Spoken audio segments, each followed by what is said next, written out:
Est-ce qu'il t'arrive de fois à dévoiler un secret?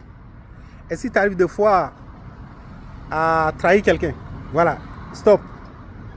Il ne faut pas t'en prendre à toi-même, mais je voulais juste te faire comprendre que notre langue, notre bouche est un élément difficile à maîtriser. Donc, si quelqu'un te confie un secret et que tu dévoiles, mais après tu te sens mal, tu te poses des questions, mais qu'est-ce qui m'est arrivé? Si c'est le cas, je voulais juste te dire comment tu vas faire pour que prochainement ça n'arrive pas. La bouche, c'est quelque chose qui est difficile à maîtriser. Donc, il ne faut pas te décourager quand ça arrive, mais tu prends des résolutions pour que prochainement tu ne répètes plus. Et en le faisant petit à petit, tu seras capable de garder les secrets. Parce que dans la vie, ce n'est pas tout qu'on dit. Ce n'est pas tout on dit, comme disent les Ivoiriens. Il y a des choses qu'on peut dire, il y a des choses qu'on ne peut pas dire.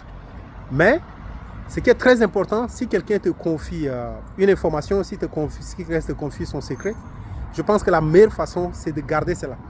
Mais si tu vas raconter dehors et que la personne apprend, ça va jouer sur ta crédibilité et ça va jouer sur toi.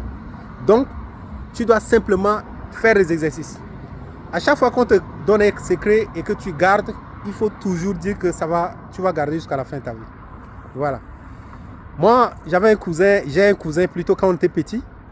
Il est plus âgé que moi. Et à chaque fois quand il veut nous donner l'information, il nous dit, ça là, vous devez garder en vous jusqu'à la tombe. Il nous dit comme ça. Donc, à chaque fois qu'il veut livrer une information importante, je ne sais pas l'important selon lui, mais il dit que ça là, c'est jusqu'à la tombe. Personne ne doit savoir.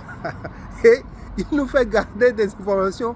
On était autour de 10 ans, mais il nous fait garder des informations terribles. Des choses dans la famille, même des petites choses qui ne valaient rien du tout. Mais il nous exigeait de garder ça jusqu'à la tombe. Donc, on était obligé aussi de garder cela. Mais c'est important. Il y a des choses que tu n'as pas besoin de dire. Il y a des choses que les gens ne vont jamais savoir jusqu'à la fin de ta vie. Et moi, je t'exhorte à pouvoir faire des exercices pour garder le secret des gens. Et tu seras crédible, tu seras comme un baobab où les gens vont venir se réfugier en toi. Mais si on te donne des informations, tu vas livrer, tu parles trop, ça va poser des problèmes. Il faut essayer de travailler sur ta bouche, travailler sur ta langue, et je te garantis que ça va changer. Donc ne te décourage pas si tu livres des informations que tu ne veux pas livrer, parce qu'il y a beaucoup d'éléments qui entrent en jeu. Parce qu'il y a aussi ton mindset, il y a aussi ta bouche, il y a aussi tes émotions. Il y a des choses que si tu ne maîtrises pas, tu seras simplement en train de faire certaines choses sans te rendre compte. C'est la raison pour laquelle je cherche premièrement à faire réussir mon mindset avant de réussir dans mes projets. Moi, c'est Mia. Ciao.